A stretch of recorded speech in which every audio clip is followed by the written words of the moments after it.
Saudara, hari ini tim peneliti Kejaksaan Tinggi Jawa Barat memastikan berkas Peggy belum lengkap dan akan mengembalikannya ke penyidik Polda Jawa Barat. Lantas bagaimana peluang pembuktian polisi terkait dengan penetapan status tersangka Peggy dan peluang Peggy bebas dari status sebagai tersangka? Kita bahas bersama kuasa hukum Peggy, Motar Effendi, dan juga Guru Besar Fakultas Hukum UNSUD, Profesor Hibnu Nugroho. Selamat sore Bapak-Bapak, sehat selalu. Selamat sore Mbak Nilo. Selamat sore Mbak. Selamat sore Pak Mutar. Selamat sore Prof. Siap. Saya ke Pak Mutar dulu. Pak Mutar, ini berkas Peggy akan dikembalikan karena ada yang kurang, yaitu soal alat bukti dan juga fakta berkas gitu. Bagaimana Anda melihat ini? Tentang pengembalian alat bukti yang dilakukan oleh pihak Kejaksaan Tinggi Jawa Barat. Pak Mutar? Sudah kami prediksi bahwa hal ini akan terjadi. Nah, kenapa kami bisa memprediksi seperti itu? Apalagi kalau kita kaitkan dengan tanggal 24 hari Senin kemarin tentang mangkirnya pihak kepolisian dari kami menganalisa, bahkan kami tim menyimpulkan bahwa kenapa pihak kepolisian daerah Jawa Barat mangkir pada agenda sidang tersebut. Nah, yang pertama pihak kepolisian daerah Jawa Barat ya, untuk mempersangkakan, menangkap dan menahan klien kami itu sungguh sangat lemah. Pihak kepolisian daerah Jawa Barat tidak mempunyai dasar yang kuat, dan dasar mereka mempersangkakan klien kami itu hanya dari daftar DPO saja, yang mana data-data di daftar DPO itu sungguh sangat jauh antara yang didaftarkan DPO dengan kenyataan tentang atau realnya tentang klien kami Peggy Setiawan. Contoh, di daftar DPO itu dituliskan bahwa Peggy alias Peron itu beralamat di Banjarwangun, Kecamatan Mundu. Sementara klien kami Peggy Setiawan atau PS beralamat di Kepompongan, Kecamatan Talun. Kemudian dari ciri-ciri fisik, Peggy alias Peron itu tinggi 160, rambut keriting, kulit hitam, katakanlah begitu ya. Sementara klien kami itu rambut lurus, ya.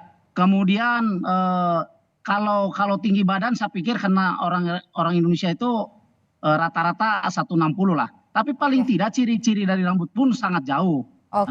Nah, kemudian yang kedua, kenapa kepolisian daerah Jawa Barat mangkir dari persidangan? Yang tadi yang saya sampaikan bahwa berkas ini sebetulnya belum lengkap. Ada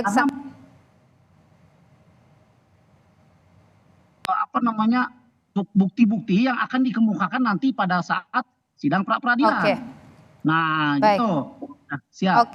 Baik, saya tahan di sana Pak Mutar. Saya ke Prof Hibnu. Prof Hibnu, kalau keterangan dari Kajati itu bahwa berkas itu terdapat kekurangan yang sifatnya material dan formil terkait alat bukti dan fakta berkas, masih ada yang belum memenuhi unsur. Apa yang bisa Anda analisa kira-kira kekurangan seperti apa yang terjadi di sini, Prof Hibnu? Ya, gini Mbak, dalam hukum acara pidana kita ini ada namanya asas diferensiasi fungsional. Diferensiasi fungsional itu pemisahan antara penyidik dan penuntut umum. Nah, kerangka inilah yang sekarang sebagai bentuk pra penuntutan untuk mengkoordinasikan. Sekarang pertanyaannya, kenapa Kajati Jawa Barat membalikan? Karena memang setelah dibawa oleh penuntut umum, syarat formil dan syarat material. Syarat formil itu adalah mengenai identitas, Mbak. Tadi betul, Peggy itu Peggy siapa? Namanya siapa? Alamatnya di mana? Umurnya berapa?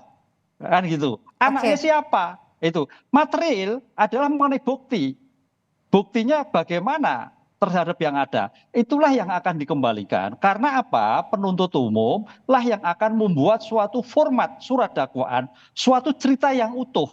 Baik subjek orangnya maupun objek perkaranya. Sehingga jangan sampai jalur pikiran itu melompat. identitasnya fiktif seperti kemarin. Itulah yang sangat hati-hati kepada kejaksaan untuk melihat mengembalikan baik syarat formil material harus dipenuhi seperti keinginan dari penuntut umum. Kalau Anda tadi menyebut soal ketika kita bicara soal fakta berkas itu misalnya formil itu soal identitas sebagainya, mungkin ada ketidakcocokan begitu yang kira-kira Anda analisa? Ya, karena ini kan DPO, Mbak. Pertanyaannya DPO itu kan karena DPO pada waktu itu kan fiktif. Lah sekarang ketemu, kan gitu Mbak. Lah DPO fiktif yang sekarang ketemu itu Peggy itu seperti apa? Alamatnya di mana? Tadi penasihat hukum alamatnya berbeda-beda, kan gitu kan. Kemudian umurnya juga demikian juga. Sekolahnya di mana? Itu mengenai syarat formil tidak identitas. Karena DPO-nya. Lah syarat materialnya terkait dengan pembunuhan, posisinya ada di mana yang bersangkutan? Kalau memang ada di Cirebon, ada di sebelah mana? Perannya apa? Ini yang harus kita lihat karena dalam perkara ini kan perkara penyertaan, Mbak. Sehingga posisi sebagai PG itu sebagai pelaku, sebagai penyerta atau turut serta. Ini yang saya kira jaksa mengembalikan itu adalah dalam rangka untuk mengkonstruksikan kembali posisi PG itu seperti apa. Oke, Pak Muhtar, kira-kira bukti formil dan material apa yang dipunya oleh tim kuasa hukum ini untuk kemudian nanti bisa menang di pra-peradilan? Bukti formil dan material yang kami punya itu sungguh sangat memadai dan lengkap menurut kami. Tapi alangkah eloknya nanti kalau kami buka saja di sidang pra-peradilan. Ya karena mohon maaf, ini kita menghadapi pihak penyidik kepolisian daerah Jawa Barat yang notabene pemberkasannya belum lengkap. Jadi saya pikir sangat tidak elok buat kami untuk membuka apa sih sebetulnya bukti formil dan material yang kami punyai, kan begitu. Jadi kita nanti buka saja di pengadilan. Mereka punya apa? Mereka punya apa? Baru kita bantah gitu. Kuasa hukum melihat ada peluang di sini bahwa ini akan bisa dimenangkan. Besar peluangnya.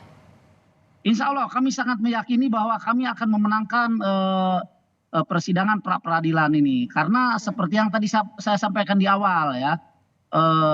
Pertama kerangka hukum yang mereka buat juga sangat, kalau saya bilang terlalu ekstrim lah, kalau saya bilang acak-acakan ya, sangat lemah lah begitu ya. Kemudian yang kedua juga mereka juga tentu saja memerlukan bukti-bukti yang lebih banyak, lebih akurat kan itu untuk memenangkan pra-peradilan kan gitu.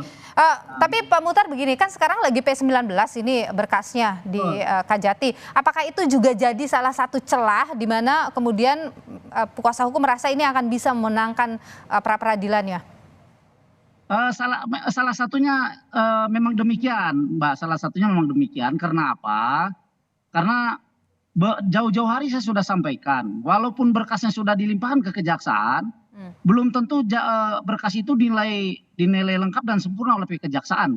Karena kejaksaan harus memeriksa kembali kan itu. Nah, terbukti hari ini ada informasi bahwa berkas yang dilimpahkan oleh pihak penyidik kepolisian daerah Jawa Barat itu dikembalikan oleh pihak kejaksaan. Artinya berkas itu belum lengkap. Nah, salah satu kelengkapan daripada pemberkasan adalah adanya bukti secara formil dan material. Gitu. Oke, baik. Pak Prof. Hibnu, kalau Anda melihat ya, ketika ini sudah P19 tentu kan harus diperbaiki. Ini harus bagaimana ini polisi untuk kemudian membuat nanti berkasnya benar-benar lengkap begitu, tidak ada lagi pertanyaan dari kejaksaan? Ya, sebagai ruang komunikasi antara penyidik dan penuntut umum dalam rangka mempertahankan di persidangan, penyidik wajib mengikuti petunjuk arahan yang dilakukan oleh kejaksaan. Karena nantilah akan dilakukan. Seandainya nanti penyidik kok belum bisa melengkapi, yang akan dikembalikan. Dikembalikan sampai kapan? Ya sampai penuntut umum menerima berkas yang seperti yang diinginkan, utuh.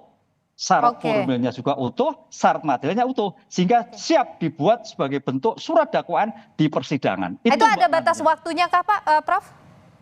Ya, dalam hal ini tidak ada batas waktunya. Tapi batas waktunya adalah penahanan.